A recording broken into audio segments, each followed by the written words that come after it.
Espejos planos y espejos esféricos. ¿Qué son los espejos? Son superficies perfectamente reflectoras donde se forman imágenes debido a la reflexión de la luz. Bien, veamos los espejos planos. Cuando hablamos de espejos planos, van a tener los siguientes elementos. Va a haber una zona real y una zona virtual, donde se presenta la imagen.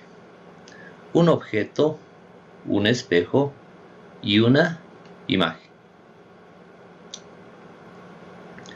Aquí podemos ver que la distancia del objeto y el espejo va a ser igual a la distancia de la imagen hasta donde se encuentra el espejo.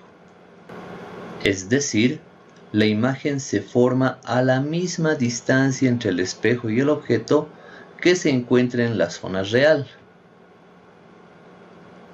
Otro elemento. El tamaño del objeto va a ser igual al tamaño de la imagen, no puede variar. Tu imagen con respecto al tamaño real será el de la misma proporción. Y por último, la imagen va a salir en la zona virtual y de manera derecha, es decir, que la imagen no va a estar volteada.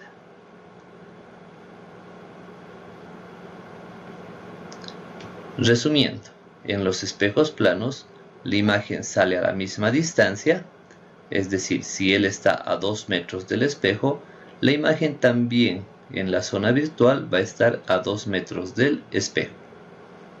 Ambos van a ser del mismo tamaño y la imagen va a aparecer en la zona virtual. Espejos esféricos.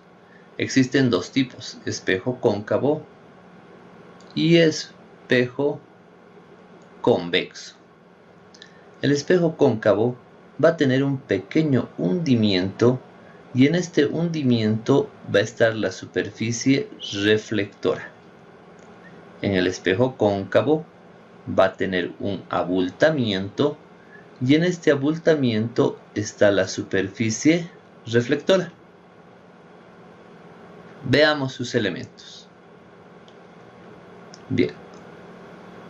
Tanto en el espejo convexo como en el cóncavo los elementos son los mismos. Va a haber un eje principal y en este eje principal van a haber 3 puntos. El primer punto, el vértice del espejo.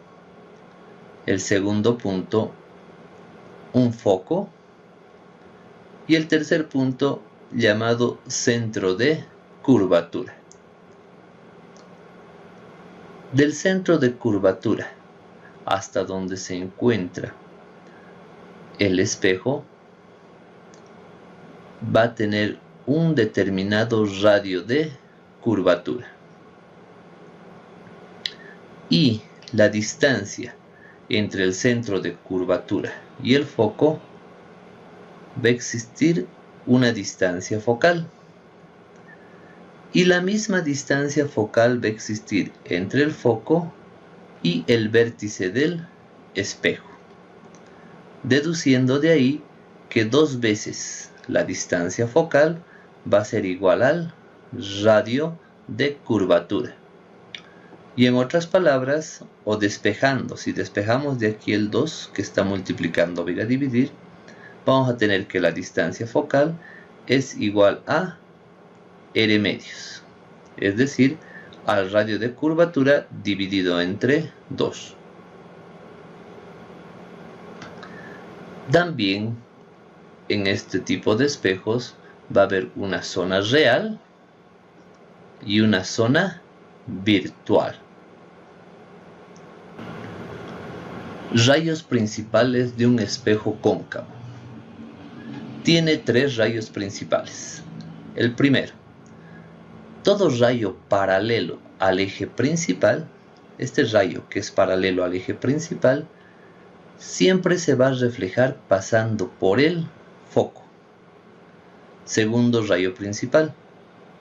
Todo rayo que pase por el foco, al reflejarse en el espejo, será paralelo al eje principal. Y por último, todo rayo dirigido al vértice del espejo se va a reflejar de manera simétrica al eje principal. Es decir, que si aquí tiene un ángulo de 40 grados, aquí también va a tener el ángulo de 40 grados.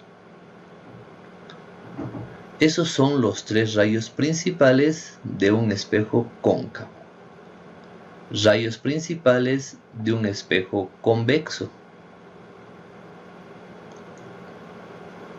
Aquí vemos que esta es la zona real y esta es la zona virtual. ¿Ya?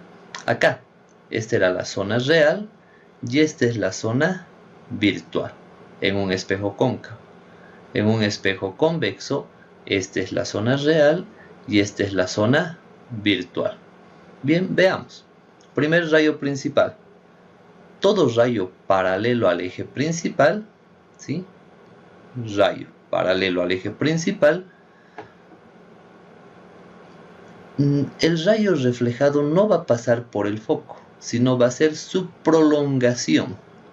Su prolongación pasa por el foco, ¿sí? Este se va a reflejar, pero su prolongación es la que va a pasar por el foco. Segundo rayo principal. Todo rayo que está dirigido al foco, en realidad su prolongación es la que va dirigida al foco, ya que este rayo se va a reflejar de manera paralela al eje principal. Y por último, todo rayo dirigido al vértice se va a reflejar de manera simétrica al eje principal. Es decir, el ángulo de acá va a ser igual al ángulo que tenemos aquí abajo. Si este es 10 grados, este también será 10 grados.